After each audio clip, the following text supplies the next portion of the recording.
तो हेलो दोस्तों, exam study class के यूट्यूब चैनल पर आपका एक बार फिर से स्वागत है। आज की इस वीडियो में बात करेंगे हम आधुनिक भारत के इतिहास के बारे में। और आधुनिक भारत के इतिहास के बारे में जो हम सीरीज़ थी जिसमें हम पार्ट 1 में 250 क्वेश्चन देख चुके थे, और आज की इस वीडियो में 251 से 500 तक क्वेश्चन देखेंगे और सभी वन लाइनर फॉर्म में होंगे। तो आधुनिक भारत के इतिहास के बारे में जितने भी क्वेश्चन महत्वपूर्ण बन सकते हैं और जो आज तक की परीक्षाओं में पूछे गए हैं उन सभी प्रश्नों को देखेंगे। और सभी प्रश्न इम्पोर्टेंट हैं सभी आयोगों के लिए, चाहे आप कोई भी परीक्षा दे रहे हैं, सभी परीक्षाओं के लिए बहुत ही इम्पोर्टेंट रखते हैं।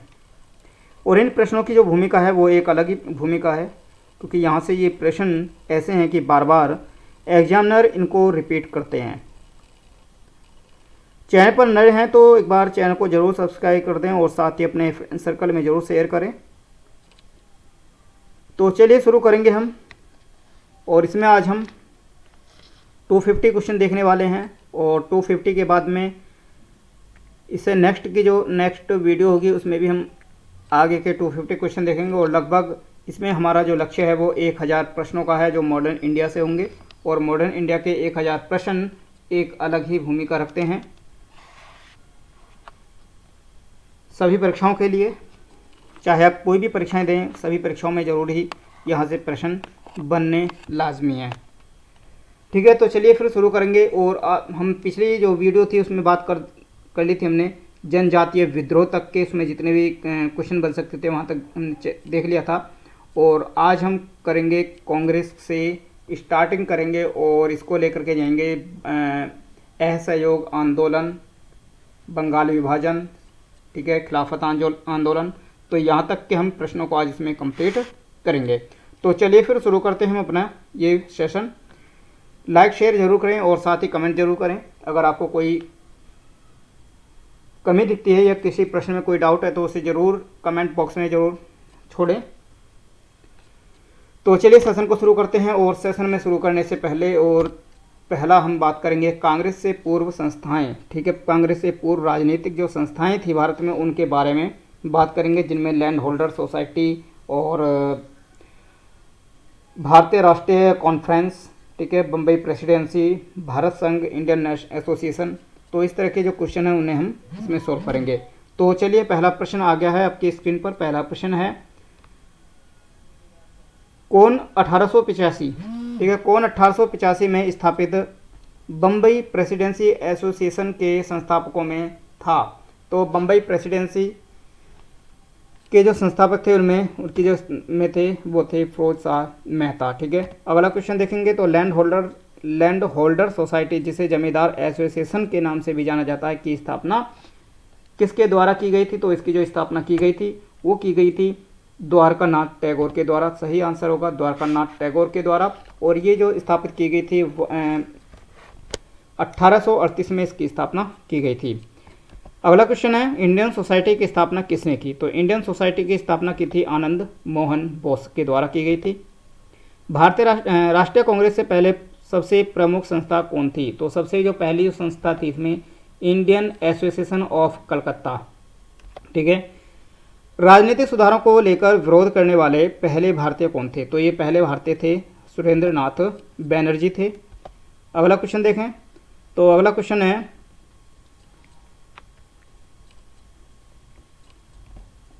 भारत में जिस राजनीतिक संगठन की स्थापना 1838 में हुई उसका नाम क्या था। तो जमींदारी एसोसिएशन। ठीक है, जमींदारी एसोसिएशन था।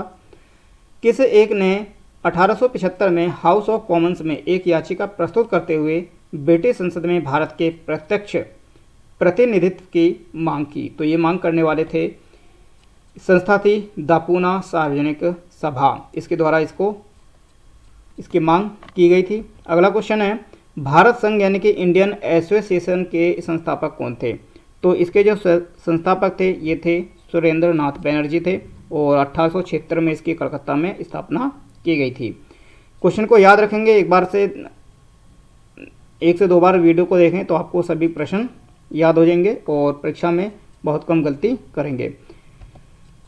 नेक्स्ट क्वेश्चन है भारतीय नेताओं में से कौन एक ब्रिटिश द्वारा इंडियन सिविल सर्विसेज से बर्खास्त किया गया था। तो ये बर्खास्त होने वाले थे सुरेंद्र नाथ बनर्जी थे जो इससे बर्खास्त कर दिए गए थे। अगला क्वेश्चन है, सुरेंद्र नाथ बनर्जी द्वारा स्थापित उस संगठन का नाम बताइए जिसका 1886 में इंडियन नेशनल कांग्रेस में विलय हो गया। तो ये जो संस्था थी 1885 में जब भारतीय राष्ट्रीय कांग्रेस की स्थापना की जाती है, उसके जस्ट बाद एक साल बाद इनके 1886 में इस संगठन को सुरेंद्र नाथ बनर्जी की जो ये संस्था थी उसका इसमें विलय कर लिया गया था आईएनसी में। तो इंडियन नेशनल कॉन्फ्रेंस संस्था थी ये। अगला क्वेश्चन, यूनाइटेड पैट्रियाटिक, ठीक है, यूनाइटेड पैट्रियाटिक एसोसिएशन का गठन वर्ष 1888 में किसके द्वारा किया गया। तो इसका जो गठन किया गया था क्या सैयद अहमद खान के द्वारा इसका गठन किया गया था। केटी तेलंग द्वारा गठित संस्था का क्या नाम था। तो इसका जो नाम था बम्बई प्रेसिडेंसी था, ठीक है, बॉम्बे प्रेसिडेंसी एसोसिएशन, और जिसकी स्थापना उसी वर्ष होती है जिस वर्ष भारतीय राष्ट्रीय कांग्रेस की स्थापना होती है। The central national modern association की स्थापना किसने की थी। तो इसकी जो स्थापना की गई थी वो सैयद अमीर अली के द्वारा की गई थी, सैयद अमीर अली के द्वारा, और इसकी स्थापना 12 अप्रैल 1877 को की गई थी। अगला क्वेश्चन है, बॉम्बे एसोसिएशन की का गठन किस वर्ष हुआ था। तो इसका जो गठन हुआ था ये 1852 को हुआ था, यानी कि 26 अगस्त 1852 को इसका गठन किया गया था। अगला क्वेश्चन है 265 है, मद्रास महाजन सभा, ठीक है, बहुत इंपॉर्टेंट क्वेश्चन है। मद्रास महाजन सभा का गठन कब किया गया था। तो इसका गठन 1884 में किया गया था, ठीक है, तो मई 1884 में इसका गठन किया गया था। अब जो क्वेश्चन देखेंगे हम भारतीय राष्ट्रीय कांग्रेस से देखेंगे। भारतीय राष्ट्रीय कांग्रेस के जितने भी महत्वपूर्ण प्रश्न बनते हैं उन्हें देखने वाले हैं। तो भारतीय राष्ट्रीय कांग्रेस की स्थापना किस वर्ष हुई थी, सभी जानते होंगे। इसकी स्थापना 1885 ईस्वी में हुई थी। अगला क्वेश्चन है, 1885 में भारतीय राष्ट्रीय कांग्रेस की स्थापना के समय गवर्नर जनरल कौन था। तो इसका जो गवर्नर जनरल था वो था लॉर्ड डफरिन थे, ठीक है, लॉर्ड डफरिन सही आंसर होगा।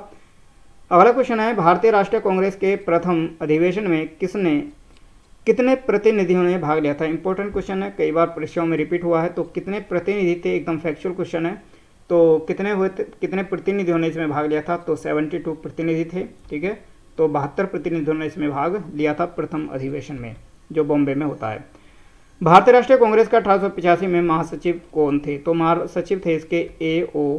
ह्यूम थे, ठीक है, इनके जिसके द्वारा इसकी स्थापना की गई थी।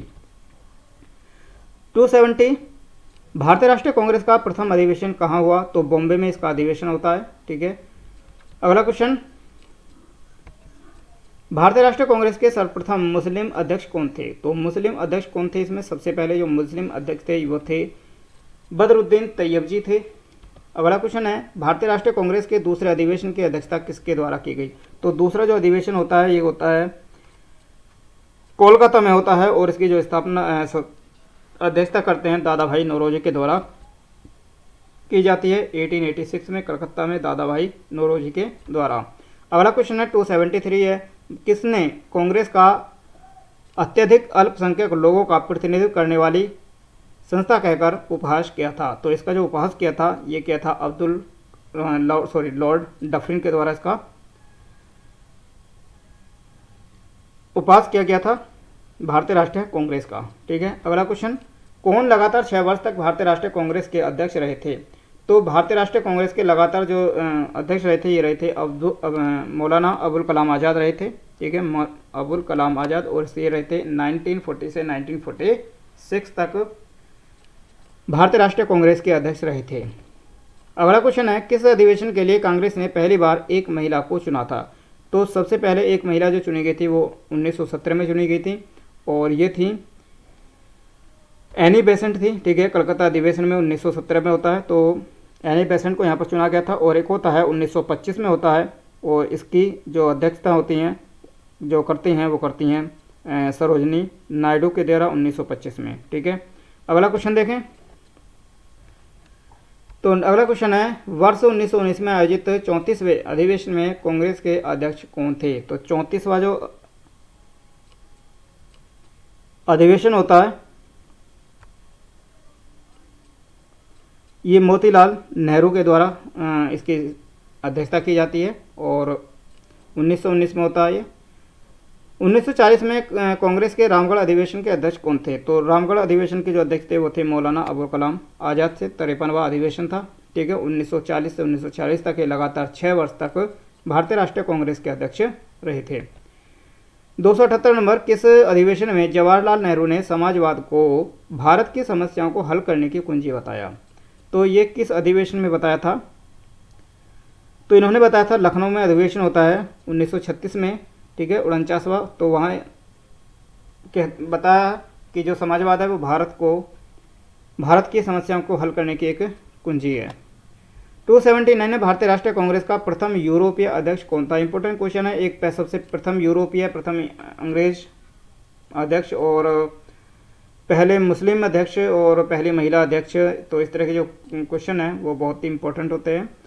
तो जो यूरोपीय अध्यक्ष थे वो थे जॉर्ज यूले थे, ठीक है, जॉर्ज यूले। 1888 का जो अधिवेशन होता है, जो चौथा अधिवेशन होता है इलाहाबाद में, ठीक है, यहाँ पर इनकी अध्यक्षता करते हैं। अगला क्वेश्चन है 280 नंबर, भारतीय राष्ट्रीय कांग्रेस की प्रथम महिला अध्यक्ष कौन थी? तो पहली महिला अध्यक्ष जो थी वो थी एनी बेसेंट थी, ठीक है। 1917 में ये कांग्रेस की अध्यक्ष नियुक्त होती हैं। 281 नंबर है, जन गण मन पहली बार किस अवसर पर गाया गया था? तो कांग्रेस का एक अधिवेशन होता है, ठीक है, कलकत्ता में 1911 में। तो वहाँ पर जन गण मन को पहली बार गाया गया था, ठीक है। तो भारतीय राष्ट्रीय कांग्रेस का अधिवेशन 1911 है और जो 26वां अधिवेशन है कलकत्ता में, यहाँ इसको गाया जाता है। 282 है, कांग्रेस के एक अधिवेशन में एक गवर्नर जनरल ने भाग लिया था और उस गवर्नर जनरल तथा अधिवेशन स्थल कौन सा था? तो ये कौन सा था जिसमें इसमें एक अंग्रेज गवर्नर ने इसमें भाग लिया था? तो भाग लेने वाले जो गवर्नर थे वो थे विलिंगटन थे, ठीक है, विलिंगटन थे। और ये 30वां अधिवेशन था, बम्बई में होता है 1915 में, ठीक है। तो इतनी बात भी आप याद रखेंगे। क्वेश्चन नंबर 283, वर्ष 1938 के भारतीय राष्ट्रीय कांग्रेस के हरिपुरा अधिवेशन की अध्यक्षता किसने की थी? तो 1938 का जो अधिवेशन होता है हरिपुरा में, तो इसकी जो अध्यक्षता करते हैं वो सुभाष चंद्र बोस के द्वारा की जाती है। और साथ ही ये 1939 में भी इसकी अध्यक्षता करते हैं, लेकिन यहाँ पर फिर मतभेद हो जाता है और जो महात्मा गांधी हैं वो पट्टाभी सीतारामैया को अध्यक्ष नियुक्त करना चाहते थे, बनाना चाहते थे, लेकिन वो वहाँ हार जाते हैं और इसी के कारण जो सुभाष चंद्र बोस हैं उन्होंने अध्यक्ष पद से इस्तीफा दे दिया, ठीक है। और 1939 ईस्वी में इन्होंने फॉरवर्ड ब्लॉक की स्थापना करते हैं, ठीक है। इतनी बात याद रखेंगे, इंपॉर्टेंट होती है और यहाँ से कई बार प्रश्न बनते हैं। हाल ही में जब पीटी का एग्जाम हुआ तो पीटी के एग्जाम में भी ये क्वेश्चन पूछा गया था। 284 है, किसने कहा था कि कांग्रेस आंदोलन न तो लोगों द्वारा प्रेरित था और न ही उनके द्वारा सोचा या योजनाबद्ध किया गया था, ठीक है। तो ये किसके द्वारा कहा गया था? तो ये सर सैयद अहमद खां के द्वारा कहा गया था। अगला क्वेश्चन, कांग्रेस के मन से भारतीय राष्ट्रीय कांग्रेस के किस अधिवेशन में प्रथम बार स्वराज शब्द व्यक्त किया गया? तो सबसे पहली बार जो स्वराज शब्द व्यक्त किया गया था ये कलकत्ता अधिवेशन होता है 1906 में। तो यहाँ पर इसको स्वराज शब्द को व्यक्त किया गया था। अगला क्वेश्चन है, दादा भाई नौरोजी कितने बार भारतीय राष्ट्रीय कांग्रेस के अध्यक्ष रहते हैं? तो ये 3 बार भारतीय राष्ट्रीय कांग्रेस के अध्यक्ष नियुक्त होते हैं, ठीक है। 86 और 86, 93 और 1906 में, ठीक है, कलकत्ता अधिवेशन 1906 में। तो ये 3 बार नियुक्त होते हैं। तो कलकत्ता में दूसरा अधिवेशन होता है 1886 में, लाहौर में 9वां अधिवेशन 1893 और कलकत्ता में 22वां अधिवेशन होता है 1906 में, ठीक है। तो यहाँ तक ये 3 बार अध्यक्ष नियुक्त होते हैं भारतीय राष्ट्रीय कांग्रेस के, दादा भाई नौरोजी। तो इतनी बात भी आप याद रखेंगे और सभी प्रश्न इंपॉर्टेंट हैं। एक बार जरूर लाइक शेयर करें और साथ ही साथ अपने फ्रेंड सर्कल में जरूर शेयर करें। अगला क्वेश्चन, स्वराज शब्द का प्रयोग सबसे पहले किसने किया था? तो स्वराज शब्द का जो सबसे पहले जो प्रयोग किया गया था ये दयानंद सरस्वती के द्वारा किया गया था। भारतीय राष्ट्रीय कांग्रेस के किस अधिवेशन में महात्मा गांधी को चंपारण के किसानों की समस्याओं से अवगत कराया था? देखिए, भारतीय राष्ट्रीय कांग्रेस का एक अधिवेशन होता है 1916 में लखनऊ में। तो यहाँ पर जो बिहार के चंपारण में नील की खेती कराई जा रही थी ज़बरदस्ती, और तो वहाँ से जो राजकुमार शुक्ल हैं वो ये लखनऊ आते हैं और महात्मा गांधी से इसके बारे में अवगत कराया जाता है। ठीक है, तो ये लखनऊ का अधिवेशन था 1916 का। ठीक है, चलिए अगला क्वेश्चन देखें। अगला क्वेश्चन है, कांग्रेस ने स्वराज प्रस्ताव वर्ष 1905 में पारित किया। प्रस्ताव का उद्देश्य क्या था? तो प्रस्ताव का जो उद्देश्य था वो स्वशासन से को सुनिश्चित करना था। ठीक है, तो स्वशासन सुनिश्चित करना भारतीय राष्ट्रीय कांग्रेस का इसमें एक उद्देश्य था इस प्रस्ताव का। 1916 में भारतीय राष्ट्रीय कांग्रेस के लखनऊ अधिवेशन की जो अध्यक्षता करते हैं ये किसके द्वारा की जाती है? इंपॉर्टेंट क्वेश्चन है बीपीएससी के लिए भी। तो ये AC मजूमदार के द्वारा की जाती है। ठीक है, AC मजूमदार के द्वारा लखनऊ अधिवेशन 1916 की अध्यक्षता की जाती है। 291 है, दादा भाई नौरोजी किस दल के टिकट पर ब्रिटिश संसद के सदस्य चुने गए थे? तो ये कौन सा दल था? तो ये था उदारवादी दल। उदारवादी दल के टिकट पर ये ब्रिटिश संसद के सदस्य चुने गए थे। अगला क्वेश्चन है 292, भारतीय कांग्रेस कहाँ पर उदारवादी नरम दल यानी कि एवं उग्रवादी यानी कि गरम दल दो भागों में विभाजित हो गई थी? तो जब 1905 में बंगाल का विभाजन होता है तो 1906 में उसके बाद में स्वदेशी आंदोलन प्रारंभ होता है और स्वदेशी आंदोलन के बाद 1907 में जब कांग्रेस का अधिवेशन होता है तो वहीं से इसमें फूट पड़ जाती है और जो भारतीय राष्ट्रीय कांग्रेस है 1907 में दो भागों में विभाजित हो जाती है। हालांकि 1916 में फिर एक साथ ये मिल जाते हैं जो लखनऊ समझौता होता है। ठीक है, सूरत अधिवेशन 1907 23वां अधिवेशन था ये। अगला क्वेश्चन है, कांग्रेस और मुस्लिम लीग के बीच प्रसिद्ध लखनऊ समझौते पर कब हस्ताक्षर हुआ था? तो ये 1916 में हस्ताक्षर हुआ था लखनऊ में जो सम्मेलन होता है। वर्ष 1916 में मुस्लिम लीग और कांग्रेस के मध्य किसने समझौता कराया था? तो किस समझौता जो कराने वाले थे, समझौता जो कराया था ये बाल गंगाधर तिलक थे, लेकिन इसमें जो मुख्य शिल्पी थी वो थी एनी बेसेंट। ठीक है, तो इतनी बात याद रखेंगे। दो प्रश्न यहाँ से बनते हैं और दोनों प्रश्नों पर बहुत ज़्यादा कन्फ्यूज़न होता है। तो जो अगर मुख्य शिल्पी के बारे में पूछा जाता है तो एनी बेसेंट होगा, लेकिन समझौता जो कराया गया था इनके मध्य बीच में वो बीजी तिलक के द्वारा, इनके बाल गंगाधर तिलक के द्वारा कराया गया था। अतिवादियों उदारवादियों के पुनर्मिलन की प्रक्रिया में प्रमुख शिल्पी कौन थे? देखिए आ गया वही प्रश्न है। ठीक है, यानी कि जो गरम दल और नरम दल थे उन्हें जो पुनर्मिलन हुआ था उसमें कौन प्रमुख शिल्पी थी? तो ये थी एनी बेसेंट थी। अगला क्वेश्चन है, दिसंबर 1916 में इंडियन नेशनल कांग्रेस तथा इंडियन मुस्लिम लीग ने एक ही समय किस जगह अपने अधिवेशन नियुक्त किए थे? ठीक है, तो 1916 में जो अधिवेशन होता है वो लखनऊ में होता है और उसी वर्ष इंडियन मुस्लिम लीग भी अपना सम्मेलन, अपना अधिवेशन आयोजित करती है। तो ये लखनऊ में हुआ लखनऊ अधिवेशन। ठीक है, 296 297 नंबर, गोपाल कृष्ण गोखले ने कांग्रेस के लिए किस अधिवेशन में अध्यक्षता की थी? तो गोपाल कृष्ण गोखले जो अध्यक्ष बने थे इसमें 1905 में बने थे। ठीक है, 1905 में बने थे बनारस अधिवेशन में। अगला क्वेश्चन है, स्वराज को बतौर राष्ट्रीय मांग के रूप में सर्वप्रथम किसने रखा था? तो स्वराज को राष्ट्रीय मांग के रूप में जो सबसे पहले रखने वाले थे ये थे दादा भाई नौरोजी थे। ठीक है, दादा भाई नौरोजी। अगला क्वेश्चन है, किस नेता ने 1906 में कलकत्ता कांग्रेस अधिवेशन की अध्यक्षता की थी? तो कलकत्ता में जो कांग्रेस का अधिवेशन होता है 1906 में, तो इसकी जो अध्यक्षता की जाती है वो दादा भाई नौरोजी के द्वारा की जाती है। 299 का सही आंसर होगा दादा भाई नौरोजी। अगला 300 नंबर, कांग्रेस के 1916 के लखनऊ अधिवेशन में कौन सा मुख्य दूरगामी परिणाम वाला निर्णय लिया गया था? तो इसमें मुस्लिम लीग, ठीक है, जो मुस्लिम लीग थी, मुस्लिम लीग के पृथक जो निर्वाचन क्षेत्र की मांग को स्वीकार करने का निर्णय लिया गया था। ठीक है, तो मुस्लिम लीग की पृथक निर्वाचन क्षेत्र की मांग स्वीकार की थी, ये इसका दूरगामी परिणाम वाला एक निर्णय था। तो 300 प्रश्न कंप्लीट हो गए हैं। तो आपसे रिक्वेस्ट है कि अगर वीडियो अच्छा लग रहा है तो वीडियो को ज़रूर शेयर करें और साथ ही साथ कमेंट भी करें, लाइक भी करें, और चैनल को सब्सक्राइब नहीं किया तो चैनल को सब्सक्राइब जरूर कर दें।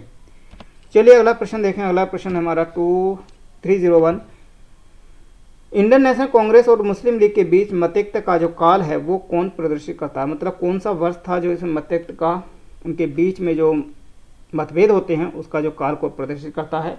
तो ये 1916 से 1922 का जो समय है वो इसको प्रदर्शित करता है। अगला क्वेश्चन है, ब्रिटिश पार्लियामेंट में चुने जाने वाला पहला भारतीय कौन था? तो पहले जो भारतीय थे ये थे दादा भाई नौरोजी थे। अगला क्वेश्चन है, दादा भाई नौरोजी आमतौर पर किस नाम से जाने जाते हैं? इंपॉर्टेंट क्वेश्चन है। तो इनको जो जाना जाता है द ओल्ड मैन, ठीक है, grand old man of India, grand old man of India के नाम से इनको जाना जाता है। अगला क्वेश्चन है, भारतीय राष्ट्रीय कांग्रेस में सूरत की फूट किस वर्ष हुई? तो 1907 में कांग्रेस विभाजन या सूरत की फूट। 305 है, किसने कहा था कि कांग्रेस पतन के लिए लड़खड़ा रही है और मेरी सबसे बड़ी अभिलाषा है कि जब तक मैं भारत में हूँ कांग्रेस की शांतिपूर्ण समाप्ति में सहयोग करना उसकी एक सबसे बड़ी अभिलाषा है। तो एक ये अंग्रेज़ के द्वारा कहा गया था। तो ये किसने कहा था? तो ये कहा गया था उसी के द्वारा जिसने बंगाल का विभाजन किया था 1905 में, ठीक है, लॉर्ड कर्जन की उक्ति है ये। अगला क्वेश्चन है, जब भारत स्वतंत्र हुआ उस समय कांग्रेस के अध्यक्ष कौन थे? तो मेरठ अधिवेशन होता है 1947 में और यहाँ पर जो अध्यक्ष बनती हैं, अध्यक्ष जो बनते हैं वो हैं JB कृपलानी, ठीक है, JB कृपलानी। कौन भारतीय राष्ट्रीय कांग्रेस का अध्यक्ष कभी नहीं चुने गए? तो भारत के जो भारतीय राष्ट्रीय कांग्रेस के अध्यक्ष कभी भी नहीं चुने गए थे वो है बाल गंगाधर तिलक। और बाल गंगाधर तिलक ने ही कांग्रेस को एक भीख मांगने वाली संस्था कहकर के भी कहा था कि। तो 308 में 1922 में गया के इंडियन नेशनल कांग्रेस के अधिवेशन के अध्यक्ष कौन थे? तो चित्तरंजन दास इसके अध्यक्ष थे। 37वां अधिवेशन होता है गया में, ठीक है। अगला क्वेश्चन, किसने भारतीय राष्ट्रीय कांग्रेस के कराची अधिवेशन 1931 को महात्मा गांधी की लोकप्रियता और सम्मान की पराकाष्ठा माना? तो किसने माना था? तो सुभाष चंद्र बोस ने इसको महात्मा गांधी की लोकप्रियता और सम्मान की पराकाष्ठा माना था, जो 1931 में कराची अधिवेशन होता है। 1931 में भारतीय राष्ट्रीय कांग्रेस के कराची अधिवेशन के लिए जिसकी अध्यक्षता सरदार पटेल कर रहे थे, किसने मूल अधिकारों तथा आर्थिक कार्यक्रम पर संकल्प प्रारूपित किया था? तो इसको जो करने वाले थे वो थे पंडित जवाहरलाल नेहरू थे, ठीक है, पंडित जवाहरलाल नेहरू। 311 नंबर, किसने भारतीय राष्ट्रीय कांग्रेस के कराची अधिवेशन का सभापतित्व किया था? तो इसका सभापतित्व किया था सरदार वल्लभ भाई पटेल के द्वारा किया गया था। अगला क्वेश्चन है, भारतीय राष्ट्रीय कांग्रेस के किस अधिवेशन में सुभाष चंद्र बोस दूसरी बार अध्यक्ष चुने गए थे? तो दूसरी बार अध्यक्ष चुने गए थे त्रिपुरी अधिवेशन, ठीक है, 1939 का, जहां ये अपना इस्तीफा दे देते हैं। सुभाष चंद्र बोस के त्यागपत्र के बाद भारतीय राष्ट्रीय कांग्रेस का अध्यक्ष कौन हुआ? तो डॉक्टर राजेंद्र प्रसाद को यहाँ पर अध्यक्ष बनाया गया था जब यहाँ पर मतभेद हो गया था, ठीक है। अगला क्वेश्चन है, 1939 में कांग्रेस को छोड़ने के बाद सुभाष चंद्र बोस ने किस दल की स्थापना की? तो किस दल की स्थापना करते हैं? ये करते हैं फॉरवर्ड ब्लॉक की स्थापना की जाती है।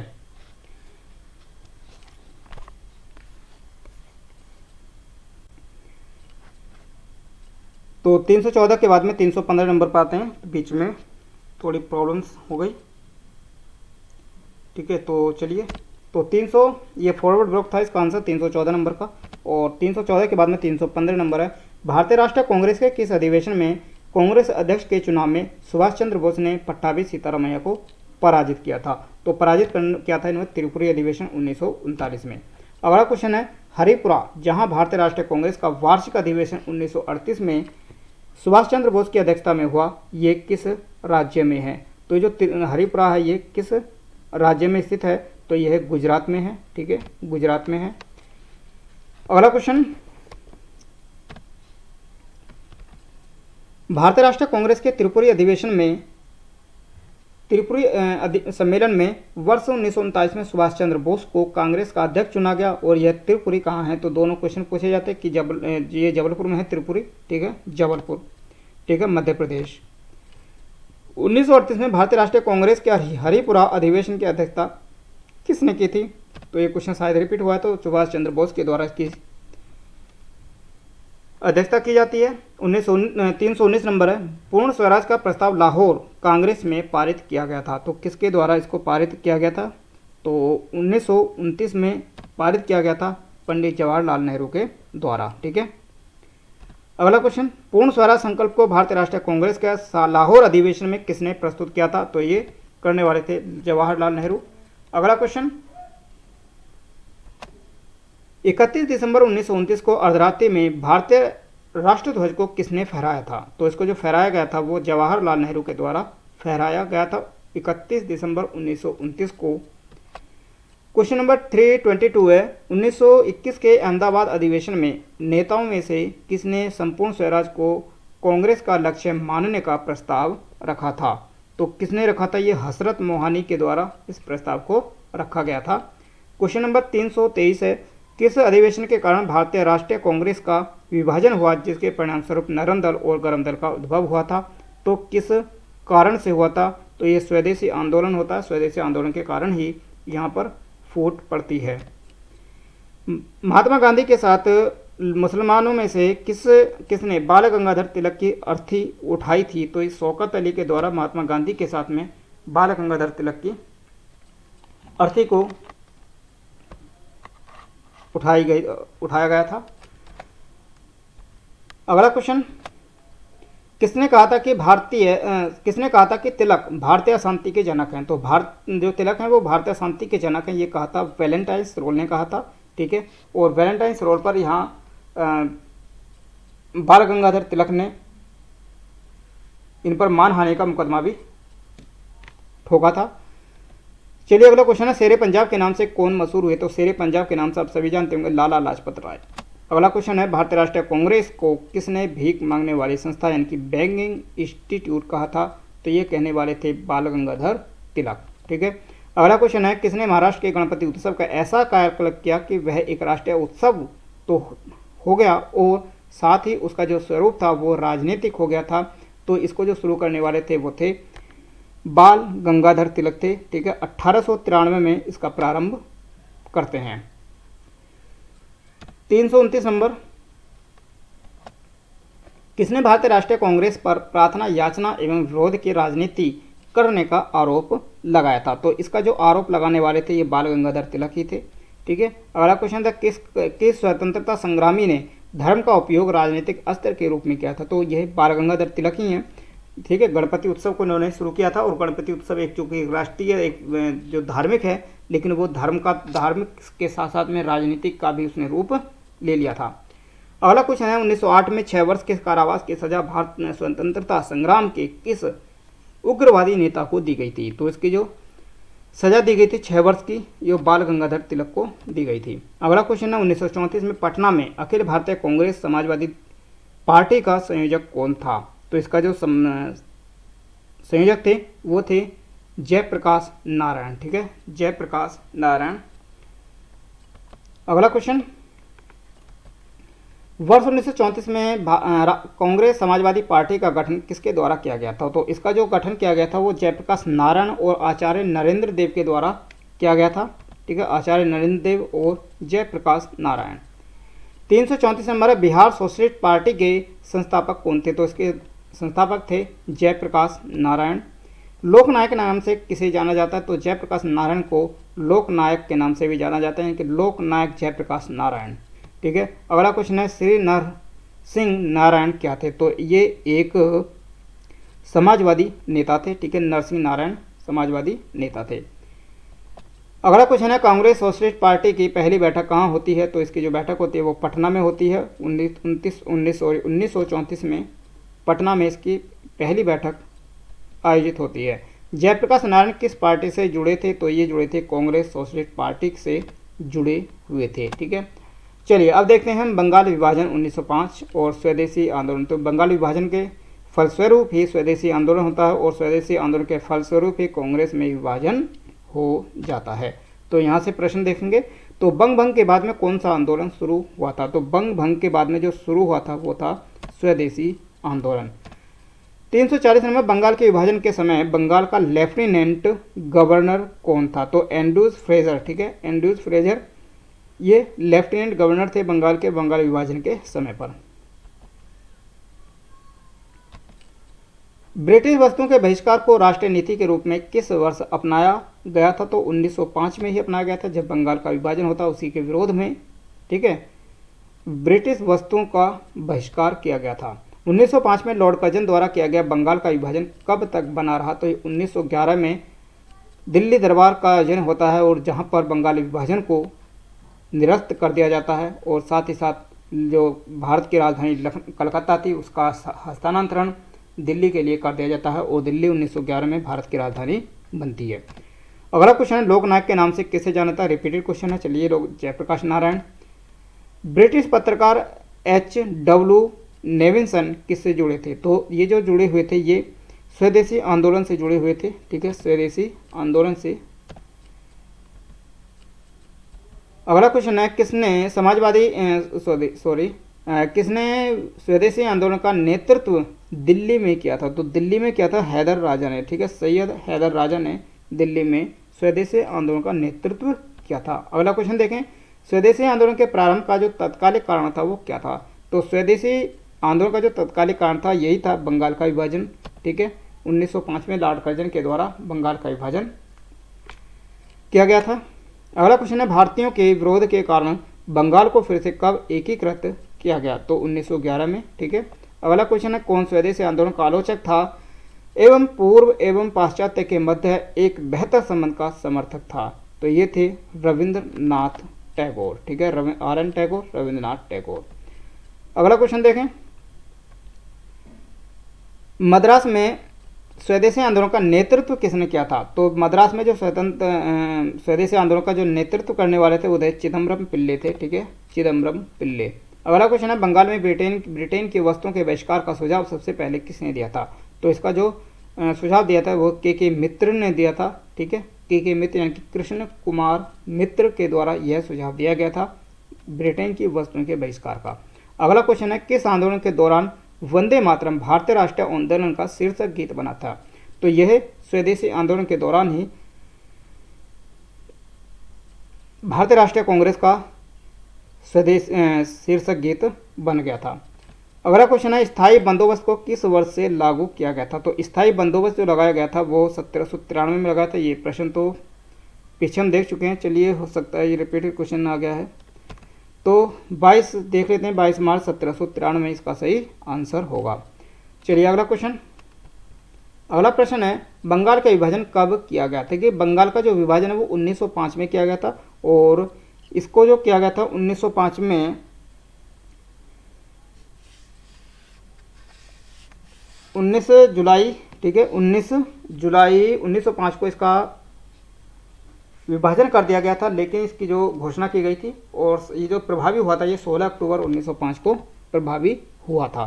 ठीक है, बंगाल का विभाजन मुख्यतः किन कारणों से किया गया था? तो इसका जो मुख्यतः जो कारण था वो था बंगाल में जो राष्ट्रवाद था। ठीक है, राष्ट्रवाद की जो वृद्धि हो रही थी लगातार, उसको कम करने के लिए, उसे कमज़ोर करने के लिए इसका विभाजन किया गया था। ठीक है, बंगाली राष्ट्रवाद की वृद्धि को दुर्बल करने के लिए। अगला क्वेश्चन है, बंगाल का विभाजन करने वाले गवर्नर जनरल कौन थे? तो ये थे लॉर्ड कर्जन, जानते होंगे। ठीक है, अगला क्वेश्चन है, कौन 1905 के स्वदेशी आंदोलन में मुख्यतः अप्रभावित रहा था? मतलब कौन ऐसा वर्ग था जो इससे अप्रभावित रहा था? तो वो थे कृषक, बुद्धिजीवी जो लोग थे वो इससे। ठीक है, अगला क्वेश्चन देखें। अगला प्रश्न है, अब टॉपिक है महात्मा गांधी और उनके प्रारंभिक आंदोलन। ठीक है, महात्मा गांधी और उसके प्रारंभिक आंदोलन से जितने प्रश्न बनेंगे उन्हें हम देखने वाले हैं। देखिए, गांधी जी को वन मैन बाउंड्री फोर्स कहकर किसने संबोधित किया था?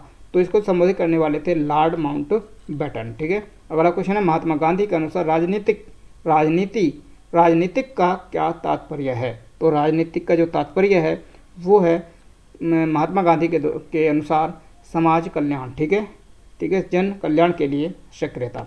अगला क्वेश्चन, महात्मा गांधी ने सबसे पहले किस किसान आंदोलन में भाग लिया था? तो 1917 का चंपारण सत्याग्रह में इन्होंने सबसे पहले भाग लिया था। गांधी जी दक्षिण अफ्रीका में कितने वर्षों तक रहे थे? तो कितने वर्ष रहे थे? 21 वर्ष तक ये अफ्रीका में रहे थे। चलिए, अगला क्वेश्चन। अगला प्रश्न है, किसने नील की खेती के संबंध में चंपारण में महात्मा गांधी को आमंत्रित किया था? तो राजकुमार शुक्ल थे बिहार से, तो उन्होंने महात्मा गांधी को चंपारण आमंत्रित किया था। अगला क्वेश्चन है, खेड़ा किसान आंदोलन का संबंध किससे था? तो खेड़ा किसान आंदोलन का जो संबंध था वो था किसानों पर अत्यधिक कर आरोपण। ठीक है, किसानों पर ज़्यादा से ज़्यादा कर लगा दिए गए थे और इसी के विरोध में 1918 में महात्मा गांधी और वल्लभ भाई पटेल की अगुवाई में यह आंदोलन होता है, खेड़ा आंदोलन 1918 में। ठीक है, ठीक इससे पहले एक आंदोलन और होता है, वो है अहमदाबाद मील आंदोलन, जिसकी जो अगुवाई है वो महात्मा गांधी के द्वारा की जाती है। अगला क्वेश्चन है, यही क्वेश्चन आ गया, देखिए अहमदाबाद मील हड़ताल कब प्रारंभ हुआ, तो ये 1918 में होता है। ठीक है, मिल मालिक और मजदूरों के बीच में इसमें विवाद हो गया था, बोनस को लेकर के, इसमें प्लेग बोनस को लेकर के इसमें विवाद हो गया था। ठीक है, अगला क्वेश्चन है, दक्षिण अफ्रीका के किस रेलवे स्टेशन पर गांधी जी को ट्रेन से फेंका गया था, तो कौन सा स्टेशन था, वो तो ये था पीटर मारिसबर्ग। ठीक है, पीटर मारिसबर्ग स्टेशन से महात्मा गांधी को ट्रेन से फेंका गया था। अगला क्वेश्चन, कौन इस सिद्धांत के प्रबल समर्थक थे कि जो नैतिक दृष्टिकोण से गलत है वह राजनीतिक दृष्टिकोण से भी सही नहीं हो सकता, तो इसका जो प्रबल समर्थक थे वो थे महात्मा गांधी। अगला क्वेश्चन, महात्मा गांधी ने भारत में अपना पहला जन भाषण कहाँ दिया, तो महात्मा गांधी ने भारत में जब पहला जन भाषण दिया था बनारस हिंदू यूनिवर्सिटी बनारस में, यानी कि वाराणसी में पहला जन भाषण दिया था। किसने महात्मा गांधी को आदेशित किया था कि वह भारत में प्रथम वर्ष पहले साल मतलब खुले कान रखें लेकिन मुंह बंद कर व्यतीत करें। ठीक है, तो ये कहने वाले थे गोपाल कृष्ण गोखले। ठीक है, और यही इनके कौन थे, राजनीतिक गुरु थे गोपाल कृष्ण गोखले महात्मा गांधी के। महात्मा गांधी के अनुसार अस्पृश्यों का सामाजिक आर्थिक सुधार किस प्रकार संपन्न किया जा सकता है, तो ये संपन्न किया जा सकता है उनके लिए कुछ छोटे मोटे उद्योग लगाकर, यानी कि जैसे कुटीर उद्योग, तो उनके लिए कुटीर उद्योग स्थापित करके। ठीक है, चलिए अगला क्वेश्चन देखें, तो अगला प्रश्न है, महात्मा गांधी से संबद्ध आश्रमों में सबसे पुराना कौन है, तो सबसे जो पुराना आश्रम है वो फिनिक्स का है। ठीक है, डरबन यानी कि दक्षिण अफ्रीका में एक स्थापना करते हैं ये महात्मा गांधी। ठीक है, चलिए, तो महात्मा गांधी ने सर्वप्रथम किस किसान आंदोलन में भाग लिया, तो सबसे पहला किसान आंदोलन था ये 1917 का चंपारण सत्याग्रह। ठीक है, तो 371 है, किसने कहा था विदेशी वस्त्रों की बर्बादी ही उनके साथ सर्वोत्तम व्यवहार है, तो ये किसके द्वारा कहा गया था सर्वोत्तम व्यवहार है, तो ब्रिटिशों के साथ में, तो ये था महात्मा गांधी जी का वक्तव्य था। अगला क्वेश्चन देखें, तो किसने गांधी जी को सबसे पहले महात्मा के तौर पर संबोधित किया था, तो महात्मा जो सबसे पहले कहा था ये सुभाष चंद्र बोस के द्वारा, सुभाष चंद्र बोस नहीं, रविंद्रनाथ टैगोर के द्वारा। ठीक है, रविंद्रनाथ टैगोर को ने सबसे पहले महात्मा कहा था। ठीक है, राष्ट्रपिता कहा था, जो सुभाष चंद्र बोस है, सुभाष चंद्र बोस ने राष्ट्रपिता कहकर के संबोधित किया था महात्मा गांधी को। वो क्वेश्चन मुझे वहीं से आ गया था दिमाग में। तो जो महात्मा कहते हैं वो रविंद्रनाथ टैगोर के द्वारा कहा जाता है, लेकिन जो राष्ट्रपिता हैं वो महात्मा सुभाष चंद्र बोस के द्वारा कहा जाता है। ठीक है, चलिए अगला प्रश्न देखें, तो किस आंदोलन में महात्मा गांधी ने पहली बार भूख हड़ताल का प्रयोग हथियार के रूप में किया था। इंपॉर्टेंट क्वेश्चन है, कई बार यहाँ से प्रश्न पूछा गया था कि सबसे पहले भूख हड़ताल का जो प्रयोग किया था महात्मा गांधी ने कहाँ किया था, तो ये अहमदाबाद मील जी की जो हड़ताल हुई थी वहाँ पर इन्होंने भूख हड़ताल का सबसे पहले हथियार के रूप में प्रयोग किया था।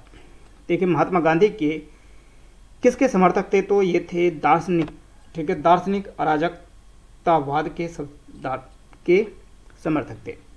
किसने कहा था कि विदेशी वस्तुओं की बर्बादी ही, ये रिपीटेड क्वेश्चन है, तो ये कहा था कहने वाले महात्मा गांधी थे। एक दो क्वेश्चन हो सकता है कि आगे पीछे रिपीट हो गया है, क्योंकि कॉपी पेस्ट करके क्वेश्चनों को हम वहाँ से लेते हैं, जो स्लाइड होती है, क्योंकि बार बार तो उसको डिजाइन नहीं किया जाता, तो ऊपर से नीचे उठा करके लेके आनी पड़ती है, तो वहीं से क्वेश्चन रह गया है। चलिए, तो सत्याग्रहों में से किसका नेतृत्व महात्मा गांधी ने नहीं किया था, मतलब किसका नहीं किया था, तो बारदोली का एक सत्याग्रह होता है, तो इसका जो नेतृत्व करते हैं वो सरदार वल्लभ भाई पटेल के द्वारा किया जाता है। ठीक है, महात्मा गांधी का संबंध इससे नहीं था, और इसी के द्वारा इन्हें सरदार की उपाधि दी जाती है बारदोली की महिलाओं के द्वारा।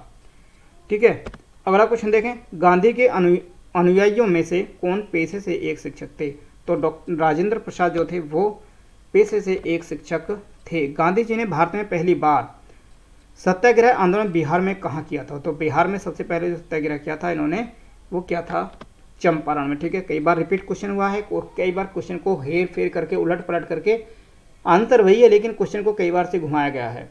तो ये एग्जामिनर का, आयोगों का क्वेश्चन को पूछने का तरीका है, क्योंकि आपको उसी तरीके से तैयार होना है जिस तरीके से प्रश्न आजकल चलन में हैं। अब डायरेक्टली प्रश्न नहीं पूछे जाते, जो भी प्रश्न पूछे जाते हैं वो घुमा फिरा करके पूछे जाएंगे, लेकिन उनका जो उद्देश्य होगा, उनका जो आंसर होगा वही होगा। आप उन प्रश्नों को जानते हैं, आंसर उनका जानते हैं, लेकिन फिर भी आप उनको गलत टिक करके आ जाते हैं। तो इसी तरह से अगर आप इस तरह की जो वीडियो होंगी, हमारी इस वीडियो को देखेंगे तो 1 से 2 बार आप रिपीट करते हैं तो आपको हर प्रश्न की जानकारी आपको अच्छे से हो जाएगी। ठीक है, कि आयोगों में किस प्रकार के प्रश्नों का चलन है और किस प्रकार के प्रश्न पूछे जा रहे हैं, ये सबसे पहले हमें जानकारी लेनी चाहिए अगर हम किसी भी परीक्षा में सम्मिलित हो रहे हैं तो। ठीक है, चलिए अगला प्रश्न देखें। तो अगला प्रश्न, चंपारण नील आंदोलन के जो मुख्य राष्ट्रीय नेता थे ये थे महात्मा गांधी।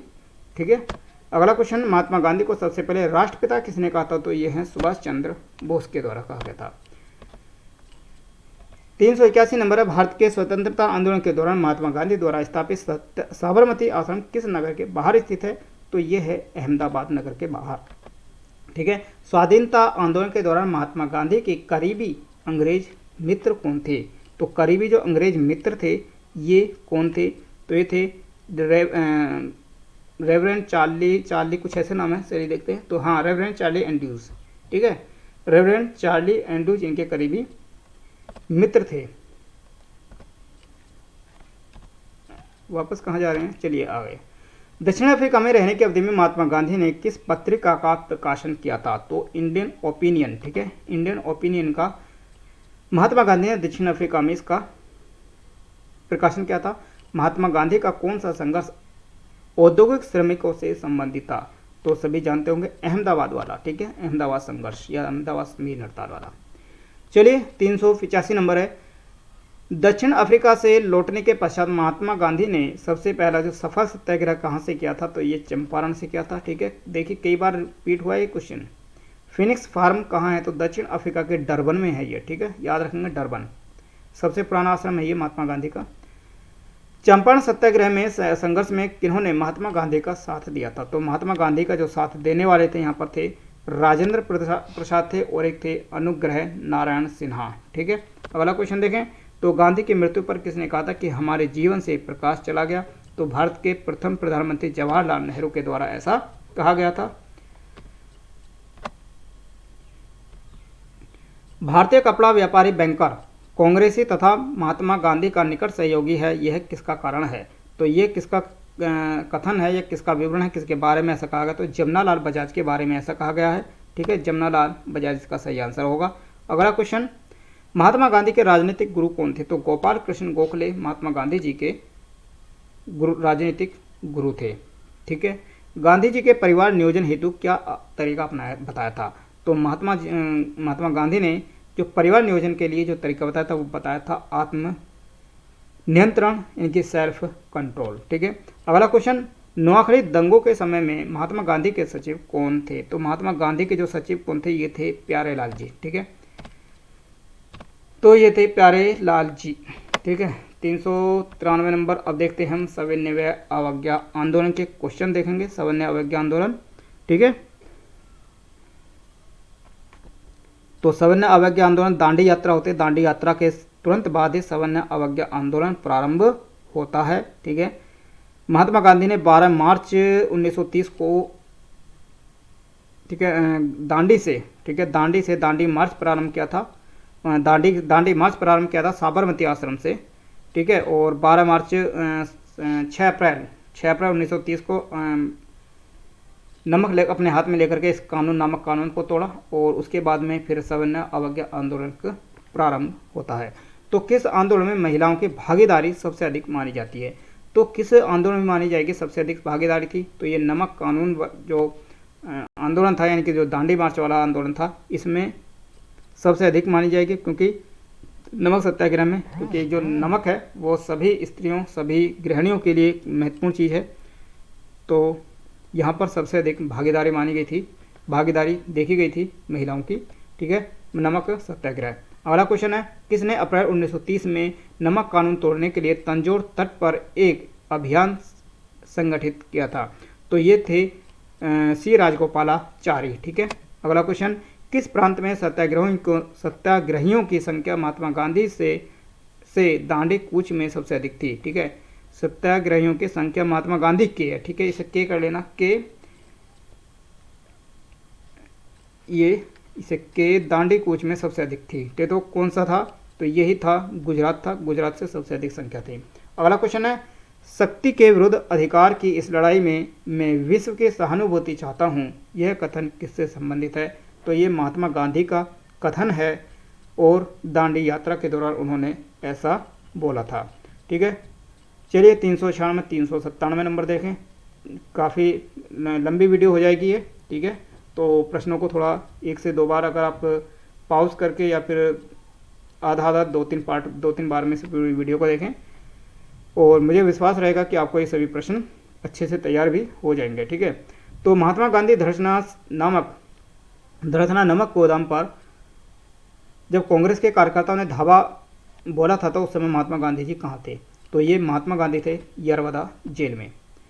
जियातरंग आंदोलन कहाँ प्रारंभ हुआ था, तो ये मणिपुर में प्रारंभ होने वाला एक आंदोलन था। प्रभावती देवी किस क्षेत्र की स्वतंत्रता संग्राम सेनानी थी, ठीक है, तो ये बिहार से थी, बिलोंग करती थी, और बिहार के पटना से स्वतंत्रता संग्राम सेनानी थी, ठीक है।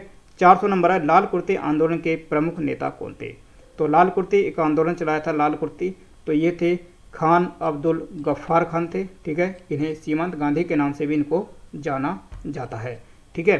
तो 400 नंबर हमने कंप्लीट कर लिए और अब 100 प्रश्न बाकी बचे हैं, 100 प्रश्न भी हम अभी पूरा करेंगे। और एक बार फिर से अगर आपको अच्छी लग रहा है तो प्लीज़ सब्सक्राइब करें चैनल को अगर पहली बार देख रहे हैं तो, और साथ ही हमारी जो प्लेलिस्ट में जितनी वीडियो पड़ी हैं आप जा करके देख सकते हैं। हर एक टॉपिक से अलग अलग वीडियो है, कुछ थ्योरेटिकल हैं, कुछ MCQ में हैं, और आप सभी वीडियो को देखेंगे तो आप एक अच्छी जानकारी आपको प्राप्त हो जाएगी, ठीक है। तो चलिए अगला क्वेश्चन देखें, 401 नंबर क्वेश्चन हम अब देखने वाले हैं, ठीक है। और 401 नंबर अभी भी हम पढ़ेंगे सविनय अवज्ञा आंदोलन दांडी मार्च को ही, ठीक है। नमक सत्याग्रह के समय महात्मा गांधी के गिरफ्तार हो जाने के बाद आंदोलन के नेताओं के रूप में उनका स्थान किसने लिया था, तो जब गांधी जी यहाँ गिरफ्तार हो गए थे तो उसके बाद में कौन थे जिन्होंने इस आंदोलन का नेतृत्व किया था, तो ये थे अब्बास तैयब जी, ठीक है। अब्बास तैयब जी के द्वारा इसका नेतृत्व किया गया था महात्मा गांधी जी के बाद। किस कांग्रेस सत्र में कार्यकारी कमेटी के सविनय अवज्ञा आंदोलन प्रारंभ करने का अधिकार दिया गया था, तो लाहौर सत्र जो होता है, ठीक है, वहां पर सविनय अवज्ञा आंदोलन प्रारंभ करने का अधिकार दिया गया था। सविनय अवज्ञा आंदोलन के रूप में गांधी ने दांडी मार्च कब प्रारंभ किया, तो दांडी मार्च 12 मार्च 1930 को प्रारंभ किया था। महात्मा गांधी ने 1930 में सविनय अवज्ञा आंदोलन का आरंभ कहाँ से किया था, तो ये कहा था दांडी से, ठीक है, क्योंकि साबरमती आश्रम से दांडी मार्च प्रारंभ किया गया था दांडी तक, और फिर दांडी से ही प्रारंभ हो गया था सविनय अवज्ञा आंदोलन, ठीक है। चलिए अगला क्वेश्चन देखें, तो दांडी मार्च क्यों शुरू किया गया था, तो सभी जानते हैं, तो नमक के लिए था ये, तो नमक कानून को तोड़ने के लिए यह मार्च शुरू किया गया था।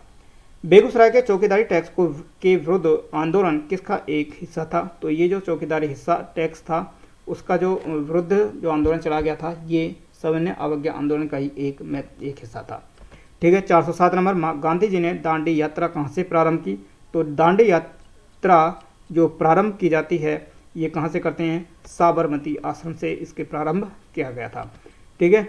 आचार्य विनोबा भावे किस आंदोलन में भाग लेने के लिए पहली बार गिरफ्तार हुए थे, तो ये सविनय अवज्ञा आंदोलन में ही उनको पहली बार गिरफ्तार किया गया था, ठीक है। चलिए नेक्स्ट, चलिए अब देखेंगे हम मुस्लिम लीग का गठन 1906, ठीक है। मुस्लिम लीग का गठन देखेंगे, टॉपिक थोड़ा आगे पीछे हो गया है तो इस पर इसे इग्नोर करें, लेकिन टॉपिक आपके सामने लिखा हुआ है, किस टॉपिक से एक प्रश्न है तो आप यहाँ से अच्छे से तैयार कर सकते हैं, ठीक है। चलिए तो शुरू करें, तो क्वेश्चन देखे थे हमने 408 तक, अब 409 नंबर देखेंगे। तो 1906 में मुस्लिम लीग की स्थापना कहाँ हुई थी, तो इसकी स्थापना की गई थी ढाका में, ठीक है, ढाका में इसकी स्थापना की गई थी।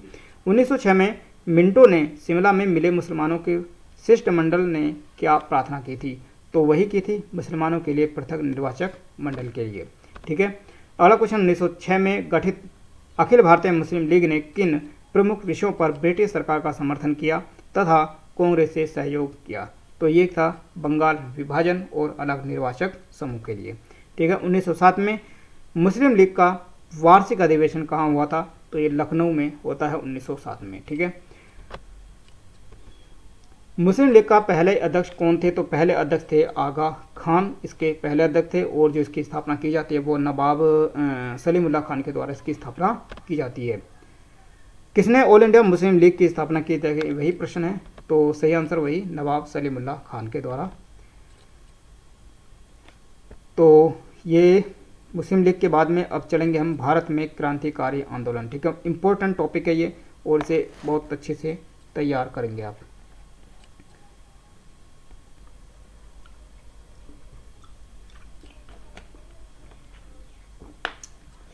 तो चलिए, थोड़ा पानी लिया है, तो चलो शुरू करें।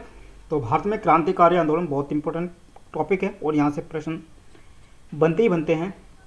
तो चलिए पहला प्रश्न देखें। तो किसने क्रांतिकारी संगठन अभिनव भारत समाज की स्थापना की गई थी? तो ये वी.डी. सावरकर के द्वारा इसकी स्थापना की गई थी। ठीक है, वी.डी. सावरकर, विनायक दामोदर सावरकर। ठीक है, अखिल भारतीय किसान सभा की की स्थापना कहाँ की गई थी? तो लखनऊ में की गई थी 1936 में। ठीक है, लखनऊ में 1936 में। वारिंद्र घोष किससे जुड़े हुए थे? तो ये जुड़े हुए थे अनुशीलन समिति से जुड़े हुए थे। 1905 में क्रांतिकारी संगठन अभिनव भारत किस स्थान पर संगठित किया गया था? तो ये महाराष्ट्र में इसकी स्थापना की गई थी। ठीक है, अभिनव भारत। सरफरोशी की तमन्ना अब हमारे दिल में है, देखना है जोर कितना बाजू एक हाथ तीर में है। तो ये किसने लिखा है? लिखा है और गाया है, कहा है, ये अलग अलग दो क्वेश्चन बनते हैं। तो प्रश्न है यहाँ पर किसने लिखा है? तो इसका जो सही आंसर होगा ये राम प्रसाद बिस्मिल के द्वारा इसको लिखा गया है। अखिल भारतीय किसान सभा की स्थापना कहाँ हुई? चलिए कुछ रिपीट हो गया अभी। तो 1936 में लखनऊ में इसकी स्थापना होती है। कौन काकोरी कांड मुकदमे में सरकारी वकील था? तो सरकारी वकील जो थे काकोरी कांड में वो थे जगत नारायण मुल्ला। ठीक है, जगत नारायण।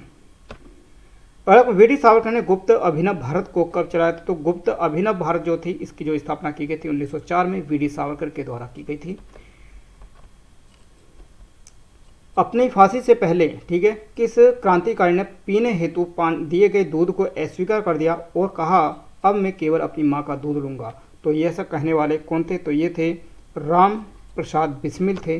ठीक है, राम प्रसाद बिस्मिल ने ऐसा कहा था। गदर पार्टी का गठन किसने किया था? तो लाला हरदयाल के द्वारा इसका गठन किया गया था 1913 में और सैन फ्रांसिस्को में इसकी स्थापना की जाती है। ठीक है, अगला क्वेश्चन, स्वराज पार्टी का गठन किसने किया? तो किसने स्वराज पार्टी, ठीक है, तो स्वराज पार्टी का जो गठन करते हैं वो मोतीलाल नेहरू और चित्तरंजन दास के द्वारा इसकी स्थापना की जाती है। और चित्तरंजन दास इसमें अध्यक्ष और मोतीलाल नेहरू इसके सचिव होते हैं और इसकी स्थापना 9 जनवरी 1923 को की जाती है। इंडियन रिपब्लिकन पार्टी, ठीक है, का गठन किसके द्वारा किया गया था? तो इसका जो किया गया था इंडियन रिपब्लिकन पार्टी का जो गठन किया गया था सूर्य सेन के द्वारा किया गया था। और यही इसी पार्टी के सदस्य थे जिन्होंने चटगांव, ठीक है, लूट वाला जो मामला था वहाँ पर ये षड्यंत्र हुआ था। चलिए अगला क्वेश्चन देखें। तो हिंदुस्तान रिपब्लिक एसोसिएशन के संस्थापक कौन थे? तो इसके संस्थापक थे सचिंद्र नाथ सान्याल। ठीक है, सचिंद्र नाथ सान्याल इसके संस्थापक थे। कल्पना दत्त का संबंध किस क्रांतिकारी संगठन से था? तो इनका जो संबंध था घटना से था वो था चटगांव आर्मरी रेड से। ठीक है, 1930 में होती है। जो कूका आंदोलन से जुड़े कूका यानी कि नामधारी संप्रदाय की जो स्थापना है वो किसके द्वारा की गई? तो ये की गई थी राम सिंह कूका के द्वारा, गुरु राम सिंह के द्वारा। ठीक है, अगला क्वेश्चन, किसने कहा था कि आलोचना और स्वतंत्र चिंतन एक क्रांतिकारी की दो विशेषताएं हैं? तो ऐसा कहने वाले थे सरदार भगत सिंह। ठीक है, हेडगेवर ने किस वर्ष राष्ट्रीय स्वयंसेवक संघ की स्थापना की थी? जो आरएसएस है इसकी स्थापना कब की थी गई थी? तो 1925 में इसकी स्थापना की गई थी और डेट है शायद, हाँ, डेट 27 सितंबर 1925। ठीक है, चलिए मुजफ्फरपुर बम कांड 1908 का संबंध किसके साथ है? तो इसका जो संबंध है वो है प्रफुल्ल चाकी के साथ में। अगला क्वेश्चन, किसने बहरी ब्रिटिश सरकार को सुनने के लिए केंद्रीय विधानसभा में 8 अप्रैल 1929 को बम फेंका था? तो भगत सिंह के द्वारा फेंका गया था और उनका जो साथ देने वाले थे वो थे बटुकेश्वर दत्त। ठीक है, तो दोनों नामों को यहाँ पर याद रखेंगे, जो भगत सिंह और बटुकेश्वर दत्त। भगत सिंह का स्मारक कहाँ पर स्थित है? तो इनका जो स्मारक है वो फिरोजपुर में स्थित है। ठीक है, बाल गंगाधर तिलक को लोकमान्य विशेषण कब दिया गया? तो ये होम रूल आंदोलन जो होता है उसके दौरान दिया गया था 1916 में।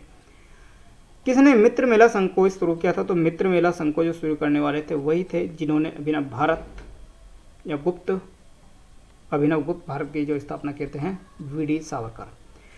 युगांतर पार्टी का नेतृत्व किसने किया था? युगांतर पार्टी का जो नेतृत्व करने वाले थे ये थे जतेंद्र नाथ बैनर्जी, ठीक है, जतेंद्र नाथ मुखर्जी के द्वारा युगांतर पार्टी का नेतृत्व किया गया था। 434 नंबर, वह कौन थे जिन्होंने अनुशीलन समिति की स्थापना की थी? तो पी मित्रा के द्वारा इनकी स्थापना की गई थी, ठीक है। अगला प्रश्न देखें, मुजफ्फरपुर में किंग्स फोर्ड की हत्या का प्रयास कब किया गया था? ठीक है, तो 1908 में किया गया था, ठीक है, खुदीराम बोस के द्वारा। अगला क्वेश्चन है, काकोरी षड्यंत्र केस किस वर्ष हुआ था? तो ये 1925 में होता है और 1925 में 9 अगस्त 1925 को ये षड्यंत्र ये घटना होती है काकोरी ट्रेन वाली, ठीक है। युगांतर पार्टी का नेतृत्व किसने किया था? तो ये फिर आगे जतेंद्र नाथ मुखर्जी। एक दो प्रश्न रिपीट हुए थे लेकिन उसके बदले में मैंने आपको कई क्वेश्चन ऐसे हैं जो हमने मौखिक रूप से आपको बताए गए हैं, तो वही आपके प्रश्न, और 250 नहीं 250 से भी ज़्यादा ये प्रश्न बनेंगे।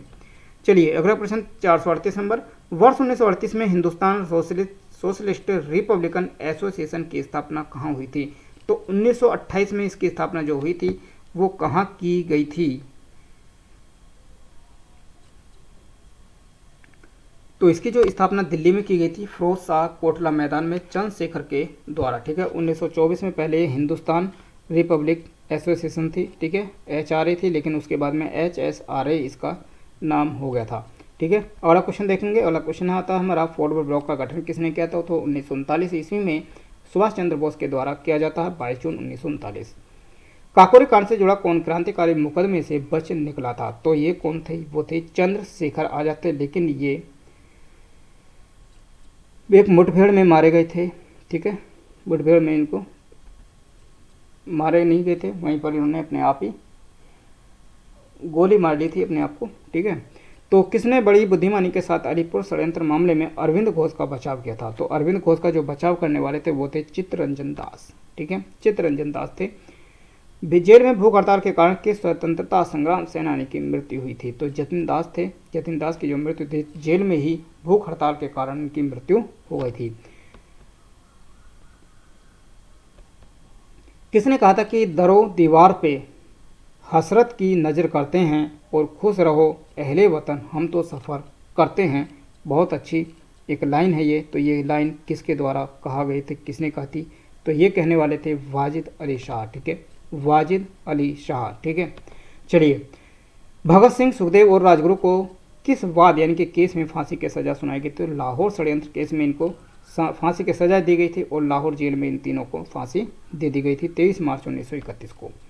पंजाब नौजवान भारत सभा का गठन किसके द्वारा किया गया था? ये करने वाले थे भगत सिंह, ठीक है। मार्च 1926 में इसकी स्थापना गठन करते हैं। इनकलाब जिंदाबाद का नारा किसने दिया? तो भगत सिंह के द्वारा ये नारा दिया गया था। भगत सिंह, राजगुरु, सुखदेव को फांसी कब दी गई? तो 23 मार्च 1931 को दी गई थी, ठीक है। लाहौर सेंट्रल जेल में इनको फांसी दी गई थी। किसने प्रसिद्ध चटगांव शस्त्रागार धावा आयोजित किया था? सूर्य सेन ने यह धावा आयोजित किया गया था। किस वर्ष हिंदुस्तान रिपब्लिक एसोसिएशन की स्थापना हुई थी? तो HRA की जो स्थापना होती है 1924 में होती है। 1928 में HSRA इसका नाम पड़ जाता है। कौन स्वतंत्रता संग्राम के सबसे कम आयु के शहीद थे? तो सबसे कम उम्र के जो थे ये थे खुदीराम बोस थे, लगभग 18 वर्ष के थे उस समय पर ये, ठीक है, जब शहीद हुए थे। अब असहयोग आंदोलन, ठीक है, अब असहयोग आंदोलन से प्रश्न बनेंगे और असहयोग आंदोलन के बाद में हम देखेंगे स्वराज पार्टी और रॉलेट एक्ट, बस यही क्वेश्चन होंगे शायद आगे, ठीक है। तो 50 के आसपास क्वेश्चन बचे हैं। चलिए शुरू करेंगे अब इन्हें। तो सब असहयोग आंदोलन, ठीक है, 50 क्वेश्चन बचे हैं, 50 तक हमने कंप्लीट कर लिए हैं। 450 तो 451 है, एक वर्ष के भीतर स्वराज की प्राप्ति जो लक्ष्य था वो किसका लक्ष्य था? ठीक है, तो ये था असहयोग आंदोलन का, ठीक है। किस क्षेत्र में राहुल सांकृत्यायन 1920 के असहयोग आंदोलन में सक्रिय रहे थे? तो ये थे छपरा से, यानी कि बिहार के छपरा से। किस घटना के बाद महात्मा गांधी के ने असहयोग आंदोलन को अपनी हिमालय जैसी भूल बताया? तो चोरी चौरा कांड की जो घटना होती है उसके बाद में महात्मा गांधी ने असहयोग आंदोलन को अपनी हिमालय जैसी भूल बताई थी। ठीक है। किसने 1920 के नागपुर के भारतीय राष्ट्रीय कांग्रेस के अधिवेशन में असहयोग के प्रस्ताव को प्रस्तावित किया था? तो ये प्रस्तावित जो किया था ये C.R. दास यानी कि चित्तरंजन दास के द्वारा प्रस्तावित किया गया था। 455 नंबर, चौरी चौरा की घटना के समय महात्मा गांधी कहाँ थे? तो ये बारदोली में थे। ठीक है, बारदोली में थे और वहीं पर से इन्होंने असहयोग आंदोलन को खत्म करने का घोषणा की थी।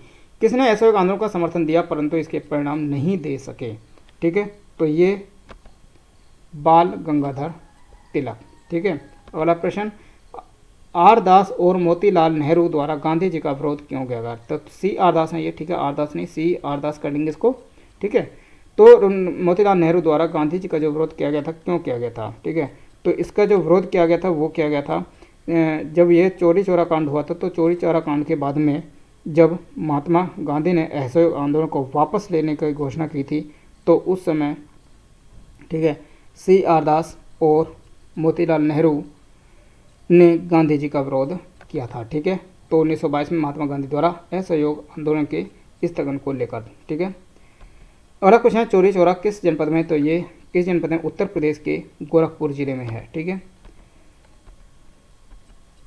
भारतीय राष्ट्रीय कांग्रेस ने पहला असहयोग आंदोलन किस वर्ष में शुरू किया? तो वही होगा 1920। ठीक है, 1920 में ही होता है। महात्मा गांधी ने 1922 में क्यों असहयोग आंदोलन स्थगित किया? तो चौरी चौरा हिंसा के कारण इसका स्थगित कर दिया था। भारतीय राष्ट्रीय कांग्रेस का लाहौर अधिवेशन कब होता है? तो ये कई बार रिपीट हुआ पीछे भी, तो 31 दिसंबर 1929 को यह अधिवेशन होता है। असहयोग आंदोलन के दौरान विदेशी वस्त्रों को जलाए जाने पर किसने महात्मा गांधी को लिखा कि यह एक निष्ठुर बर्बादी है? तो ये कहने वाले थे रविंद्रनाथ टैगोर। ठीक है। चौरी चौरा कांड की वास्तविक तिथि क्या है? तो वास्तविक जो तिथि है इसकी वो है 5 फरवरी 1922। ठीक है, 5 फरवरी 1922 चौरी चौरा कांड की। किसने असहयोग आंदोलन के दौरान अपनी वकालत छोड़ दी थी? तो छोड़ने वाले थे चित्तरंजन दास। इन्होंने अपनी वकालत को छोड़ दिया था। असहयोग आंदोलन की सफलता के प्रमुख परिणाम क्या थे? और इसका जो प्रमुख परिणाम था वो था हिंदू मुस्लिम एकता। ठीक है, हिंदू मुस्लिम एकता इसका एक मुख्य परिणाम रहा था। ब्रिटिश सरकार ने महात्मा गांधी को कौन सी उपाधि दी जिसे उन्होंने असहयोग आंदोलन में वापस कर दिया था? तो केसर ए हिंद की जो उपाधि थी जो महात्मा गांधी को दी गई थी और उसे उन्होंने वापस कर दिया था। ठीक है, असहयोग आंदोलन के दौरान केसर ए हिंद। स्वराज पार्टी का गठन। अब स्वराज पार्टी का जो गठन होता है वो किसके द्वारा होता है? तो दो हैं, चित्तरंजन दास और मोतीलाल नेहरू के द्वारा इसकी स्थापना, इसकी गठन किया जाता है। ठीक है, C.R. दास और मोतीलाल नेहरू के द्वारा। ठीक है, चलिए 1923 में तो किसने केंद्रीय विधानसभा में स्वराज दल का समर्थन किया था? तो समर्थन जो करने वाले थे वो थे M. मोहम्मद अली जिन्ना साहब। अगस्त 1925 में सेंट्रल लेजिस्लेटिव असेंबली का अध्यक्ष कौन थे? तो इसके जो अध्यक्ष थे वो थे विट्ठल भाई पटेल। मोतीलाल नेहरू और C.R. दास द्वारा 1923 में गठित पार्टी का नाम क्या था? तो यही थी स्वराज पार्टी। कौन देशबंधु के नाम से प्रसिद्ध है? तो देशबंधु के नाम से चित्तरंजन दास, ये देशबंधु के नाम से प्रसिद्ध है। किन लोगों ने 16 दिसंबर 1922 को इंडिपेंडेंट पार्टी बनाने का निर्णय लिया था? तो ये लेने वाले थे C.R. दास और मदन मोहन मालवीय और मोतीलाल नेहरू। ठीक है, C.R. दास नहीं, तो मदन मोहन मालवीय और मोतीलाल नेहरू। ठीक है। 472 नंबर है, स्वराज पार्टी का गठन किसकी असफलता के बाद हुआ था? तो असहयोग आंदोलन की असफलता के बाद में 1923 में स्वराज पार्टी का गठन हुआ था। स्वराज आम जनता के लिए होना चाहिए, केवल वर्गों के लिए नहीं के प्रसिद्ध सूत्र की जो घोषणा किसने की थी? तो इसकी जो घोषणा की थी वो C.R. दास के द्वारा की गई थी। स्वराज पार्टी की स्थापना कहाँ की गई थी? तो इलाहाबाद में इसकी स्थापना की गई थी। ठीक है। रोलेट एक्ट और जलियांवाला बाग हत्याकांड, यहाँ से भी इम्पोर्टेंट प्रश्न बनते हैं। तो रोलेट एक्ट था जिसे काला कानून या फिर बिना अपील, बिना दलील और बिना वकील वाला कानून कहा गया था, क्योंकि इन्होंने क्या, ठीक है, जो क्रांतिकारी जितने भी जो आंदोलन थे उन पर रोक लगा दी थी तो इसका एक प्रमुख उद्देश्य भी था, ठीक है, रोलेट एक्ट 1919 का। और रोलेट सत्याग्रह का संबंध किससे था? तो रोलेट सत्याग्रह का जो संबंध है वो रोलेट अधिनियम से ही होगा, ठीक है, और ये सेडिशन कमेटी की सिफारिश पर आधारित है, ठीक है। कौन सा? रोलेट अधिनियम। रोलेट एक्ट लाने का क्या प्रयोजन था? तो यही था राष्ट्रीय और क्रांतिकारी गतिविधियों पर रोक लगाना। कौन सी महत्वपूर्ण घटना जलियांवाला बाग हत्याकांड के तुरंत पूर्व घटी थी? तो रोलेट एक्ट का बनना ही या रोलेट एक्ट का पारित होना इससे पहले की घटना है, ठीक है। जलियांवाला बाग कत्लेआम किस शहर में? तो अमृतसर में है, ठीक है, पंजाब के अमृतसर में। जब रोलेट एक्ट पारित हुआ था उस समय भारत का वायसराय कौन थे? तो वायसराय था इस पर लॉर्ड चेम्सफोर्ड, ठीक है। रोलेट एक्ट के विरोध में किसने लगान न देने का आंदोलन चलाने का सुझाव दिया था? तो ये थे स्वामी श्रद्धानंद थे, ठीक है, स्वामी श्रद्धानंद। जलियांवाला बाग हत्याकांड के विरोध में वायसराय की कार्यकारिणी परिषद की सदस्यता से किसने इस्तीफा दे दिया था? तो शंकर नारायण ने इस्तीफा दे दिया था, ठीक है, और रविंद्रनाथ टैगोर ने भी यहाँ पर अपनी उपाधि को वापस कर दिया था। किसके कारण सार्वजनिक रोष की लहर उभरी जिसके फलस्वरूप जलियांवाला बाग में ब्रिटिश द्वारा नरसंहार की घटना घटी थी? तो किसका कारण था? वो था रोलेट एक्ट। किसके द्वारा जलियांवाला बाग के विरोध में सर की उपाधि त्यागी गई थी? तो सर की जो उपाधि त्याग दी थी ये थे रविंद्रनाथ टैगोर, ठीक है। उधम सिंह ने लंदन में किसको मारा था? डायर को, ठीक है। तो माइकल और डायर को लंदन में जाकर के उधम सिंह ने ही मारा था, ठीक है।